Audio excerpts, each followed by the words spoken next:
sa isang lumang kampo ng Philippine Air Force sa CJVAB. Marami ng kababalaghan ang naikwento ng matatandang sundalo. Isa sa pinakatanyag na alamat ay tungkol kay Sargento Manuel Manny Ramirez, isang sundalong nasawi sa isang engkwentro. Maraming taon na ang nakalipas. Isang gabi, si Private De La Cruz, isang bagong salta sa kampo, ay nakatoka sa sentry duty malapit sa lumang barracks. Ang lugar ay tahimik maliban sa mahihinang huni ng mga kuliglig. Ngunit habang naglalakad siya sa perimeter, bigla niyang narinig ang tunog ng sapatos ng isang sundalong nagmamartsa. Napalingon siya. Wala namang ibang duty roon maliban sa kanya. Ano yon? Bulong niya sa sarili, kinakabahan. Sinilip niya ang paligid, ngunit walang tao. Ngunit nang bumalik siya sa kanyang pwesto, may nakita siyang anino sa di kalayuan. Isang lalaking nakasuot ng lumang military uniform. Nakatalikod ito at nakatayo sa ilalim ng ilaw ng poste. "Sir," tawag ni Private De La Cruz, ngunit hindi sumagot ang kalalaki. Dahan-dahan niyang nilapitan ito, ngunit nang malapit na siya, unti-unting naglaho ang anino sa hangin. Nanginginig sa takot, tumakbo siya pabalik sa barracks. Doon niya nalaman mula sa mga veteranong sundalo na hindi siya ang unang nakakita sa multo ng kampo. Sa loob ng barracks, nagtipon-tipon ng mga sundalo upang pag-usapan ang nakita ni Private De La Cruz. "Pare, baka si Sergeant Ramirez ang nakita mo," sabi ni Corporal Santos, isang veteranong sundalo. "Ano bang nangyari sa kanya?" tanong ni De La Cruz. Nanginginig pa rin. Ayon kay Corporal Santos, si Sergeant Ramirez ay isang magiting na sundalo, ngunit namatay siya sa isang misyon na hindi dapat nangyari. May isang utos mula sa nakatataas na opisyal na umatake sa isang kampo ng mga rebelde, ngunit maling impormasyon ang natanggap nila. Sa halip na rebelde, isang grupo ng inosenteng sibilyan ang kanilang nasalakay. Nang matuklasan ni Sersant Ramirez ang pagkakamali, pilit niyang pinigilan ang mga kasamahan niya. Ngunit sa kaguluhan, siya mismo ang nabaril at naiwan sa gitna ng madugong eksena. Dahil sa bigat ng kanyang kasalanan at pagsisisi, sinasabing hindi pa rin siya matahimik. Makalipas ang ilang araw, dumating ang isang espesyal na okasyon, isang seremonya ng pagbibigay pugay sa mga bayani ng hukbo. Habang nagmamartsa ang mga sundalo sa kampo, napansin ng ilan sa kanila ang isang kakaibang figura sa dulo ng linya. Isang sundalo na hindi pamilyar sa kanila, nakasuot ng lumang uniforme, nakatayo sa posisyon ng paghahanda. Nang titigan ito ni Private De La Cruz, namutla siya. Siya yung nakita ko nung gabing yon." Nagsimula nang magmarcha ang grupo, ngunit ang kakaibang sundalo ay nanatiling nakatayo, hindi gumagalaw. At nang dapuan ng liwanag ng araw ang kanyang mukha, nakita nilang wala itong anino. Dahan-dahang nawala ang figura sa harap ng lahat. Dahil dito, nagpasya ang mga opisyal na gawin ang isang huling parangal kay Sirs Ramirez. Isang misa at seremonya ang isinagawa para sa kanyang kaluluwa, kasabay ng pag-aalay ng isang honorary gun salute.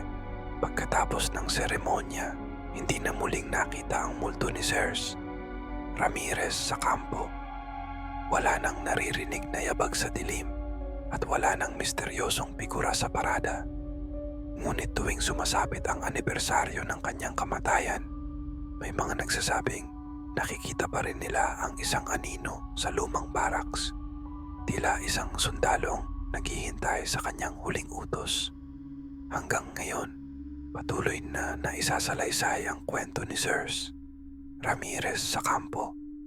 Isang paalala na kahit sa kabilang buhay, hindi madaling makalimutan ang isang pagkakamali. Ilang buwan matapos ang seremonya para kay Sargento Ramirez, nanumbalik ang katahimikan sa kampo. Ngunit isang gabi, habang nasa duty si Private De La Cruz sa guard post, muling bumalot ang kakaibang lamig sa paligid. Habang nakamasid siya sa madilim na kalsada, muling narinig niya ang tunog ng sapatos na nagmamartsa. Mas malinaw, mas malakas kaysa dati. Sa takot, itinapat niya ang flashlight sa pinanggagalingan ng tunog. Doon niya muling nakita ang anino ng isang sundalo, nakatayo sa ilalim ng ilaw ng poste. Ngunit sa pagkakataong ito, hindi na ito nakatalikod. Kitang-kita niya ang duguang mukha ni Sirs Ramirez, nakatitig sa kanya na tila may gustong sabihin. Naniga si Private De La Cruz, hindi makagalaw. Ngunit sa isang iglap naglaho ang multo at tanging malamig na hangin ang naiwan. Nagmamadaling tumakbo si Private De La Cruz patungo sa opisina ng kanilang nakatataas na opisyal. "Sir, si Sergeant Ramirez po." Nariyan pa rin siya. Nagtinginan ng mga veteranong sundalo. "Hindi maaaring totoo yan. Ginawa na natin ang seremonya para sa kanya." Ngunit sa sumunod na gabi, hindi lang si Private De La Cruz ang nakakita sa multo. Maging ang ibang sundalo ay nakaranas ng kakaibang presensya sa kampo. May nagre-report ng aninong dumadaan sa barracks. May nakaririnig ng marcha sa kalagitnaan ng gabi. At may nakakaranas ng matinding lamig sa isang partikular na lugar kung saan namatay si Sergeant Ramirez. Dahil sa patuloy na pagpapakita ng multo, napilitan ng isang veteranong opisyal, si Major Villanueva, na aminin ang isang matagal nang itinatagong lihim. Noong mamatay si Sargento Ramirez, hindi nailibing ng maayos ang kanyang bangkay, aniya. Dahil sa takot na sumabog ang iskandalo ng maling operasyon, minadali ang paglibing sa kanya ng walang tamang seremonya. Napatingin ang lahat sa isa't isa. Ibig sabihin, hindi pa siya matahimik. Tanong ni Private De La Cruz. "Tama," sagot ni Major Villanueva. "Kailangan nating ayusin ang kanyang paglilibing upang mapayapa ang kanyang kaluluwa." Agad silang nagpasya na hukayin ang pinaglibingan ni Sirs Ramirez sa isang liblib na bahagi ng kampo. Nang makita nila ang kabaong ni Sirs Ramirez, napansin nilang hindi ito maayos. Tila minadali ang libing at wala man lang lapida o anumang palatandaan sa kanyang pinagpahingahan. Nagdesisyon ang buong unit na bigyan siya ng tamang libing bilang isang tunay na bayani.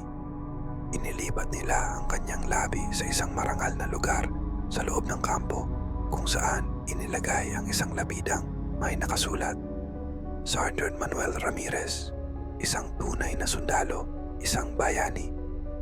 Kasabay nito, nagdaos sila ng huling seremonya at muling isinagawa ang honorary gun salute para sa kanya. Sa huling putok ng baril, isang malakas na ihip ng hangin ang dumaan. Tila isang huling pagpapaalam. Simula noon, hindi na muling nakakita ng multo ang mga sundalo sa kampo. Ang takot at pangamba ay napalitan ng respeto at katahimikan. Ngunit tuwing gabi ng kanyang kamatayan, may nagsasabing naririnig pa rin nila ang mahihinang yabag ng isang sundalo. Tila nagbabantay, hindi upang takutin, kundi upang tiyakin na ligtas ang kanyang mga kasamahan. Makalipas ang ilang buwan mula nang mailibing ng maayos si Sirs Ramirez, nanumbalik ang katahimikan sa kampo. Wala nang ulat ng kababalaghan, wala nang multo. Ang lahat ay naniniwalang tuluyan nang nakatawid ang kaluluwa ni Sargento Ramirez. Ngunit isang gabi habang naka-duty si Private De La Cruz sa sentry post, muli niyang narinig ang pamilyar na tunog ng sapatos na nagmamarcha. Nang siya'y lumingon, nakita niyang may isang sundalo na naglalakad papalayo sa barracks. Hindi niya agad naaninag ang mukha nito, ngunit may kakaiba sa kanyang kilos. Parang hindi lumulubog ang kanyang anino sa lupa. Nag-aalangan man, sinundan niya ito. "Hoy, sinong nasa labas?" sigaw niya. Hindi ito sumagot. Lalo niyang binilisan ang paglakad, ngunit sa kanyang pagkagulat, nang makarating siya sa dulo ng kampo, wala nang tao. Tila naglaho ito sa manipis na hangin. Kinabukasan, Nagulat ang buong unit. Sa isang balita, nawawala si Private Santos, isa sa mga bagong sundalo sa kampo. Hindi siya bumalik sa barracks matapos ng duty niya kagabi, sabi ng kanyang kasamang si Cipiela Reyes. Walang nakakaalam kung nasaan siya. Mabilis na nagsagawa ng search operation, ngunit kahit anong paghahanap nila, hindi nila natagpuan si Private Santos. Wala man lang bakas ng kanyang pag-alis. Nang balikan nila ang CCTV footage ng kampo, lalo silang nagimbal sa kanilang nakita. Sa video, malinaw nilang nakita si Private Santos na lumabas ng barracks mag-isa, tila sinusundan ng isang hindi nakikitang tao. Lumakad siya papunta sa lumang barracks, ngunit sa hindi maipaliwanag na dahilan, sa mismong harap ng kamera, bigla na lang siyang naglaho. Parang sinipsip ng hangin. Walang anino, walang bakas ng pagtakbo. Isang saglit lang at nawala siya na parang hindi kailanman umiral.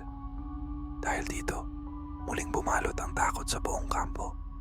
May mga nagsasabing hindi talaga nakatawid si Sirs Ramirez, na may hinahanap pa siyang kapalit. At ang sinumang masyadong nakialam sa kanyang kwento ay maaaring kunin niya. At sa loob ng kampo sa ating gabi, may mga nagsasabing minsan nilang nakikita ang figura ng isang sundalo sa dilim. Hindi na si Sergeant Ramirez, kundi isang bagong anino. Isa ng multo si Private Santos.